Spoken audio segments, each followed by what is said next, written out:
Good evening, everyone. I am reading from my new book, Once Upon a Fairy Time, Classic Tales Revised in Rhyme. And I will choose the three little pigs this time and hope you enjoy it. I'll start with the author notes. Have we ever considered why the wolf wants to huff and puff and blow the house down? Is he wicked, destructive, or just simply hungry? Might he be attempting something villainous, but with mitigating factors? Does he deserve to be boiled alive? Through the pig's compassion, firmness, and ingenuity, his needs may be met without porcine deaths.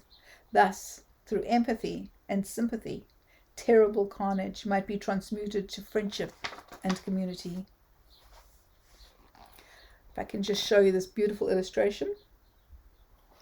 My husband and I collaborated on this book. He did the illustrations and I did the writing. And we will start with the three little pigs.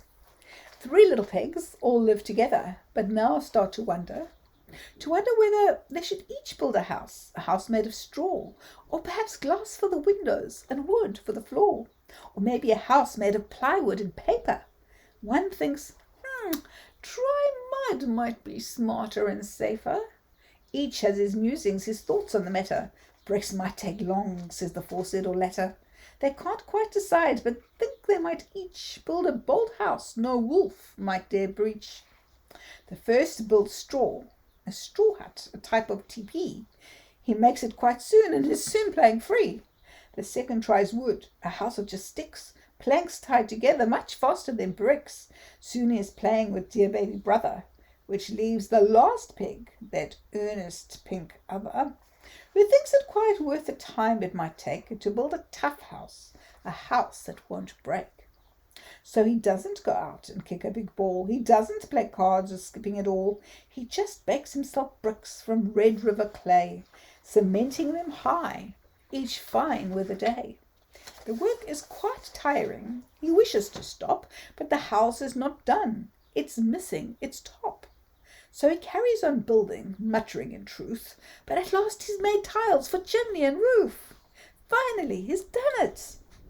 He too has a home. He sits in his lounge and lets his eyes roam over the prettiest parlour, the lovely settee, all perfectly kitted with kettle and tea. Everyone is happy as happy can be. Second pig with his sticks, the last with his bricks, and the first with his lovely teepee. Then something happens to make this all change, something quite fearful and something quite strange. A big bad wolf comes out from the trees. His teeth are so large they make a pig freeze. His roar is a little over the top, but once he gets started, he can't seem to stop.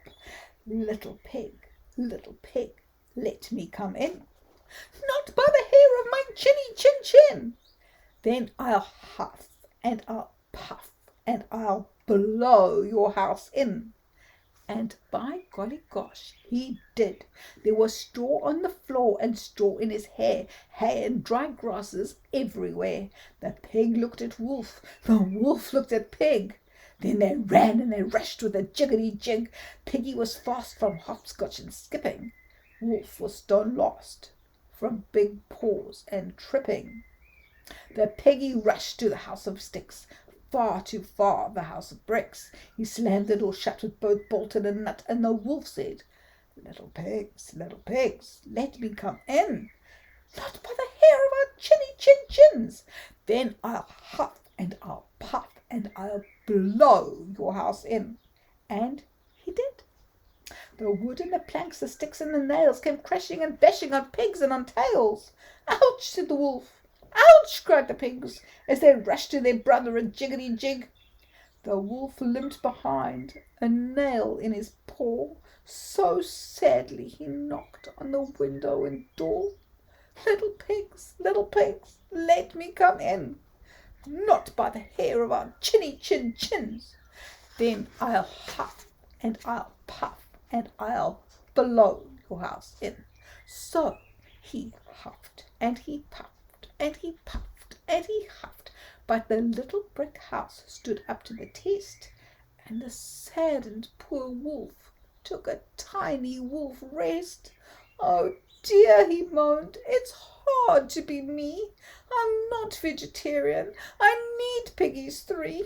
I haven't eaten for nearly a month and I'm hungry, so hungry. I just wanted lunch. The piggies peeked out. They heard the sad moan, but they couldn't let Wolf destroy their last home. They couldn't allow him to dine on their bellies. They were shaking with fear. They were shaking like jellies. But the third pig thought, then he pouted. Wolfie, dear Wolf, he yelled and he shouted, come down through the chimney, I won't open door, but if you come through the roof, you'll be full now for sure. So the wolf climbed up on top of the roof, and the piggies prepared in a rush, and in truth, first came the legs, then came the tummy, then came the head, and the teeth, rather gummy. But the legs arrived inside a pot, and Wolfie was stuck, and the pot slightly hot. Now, Wolf, said the pigs, we see you are stuck, and if you're looking for pork, you're straight out of luck.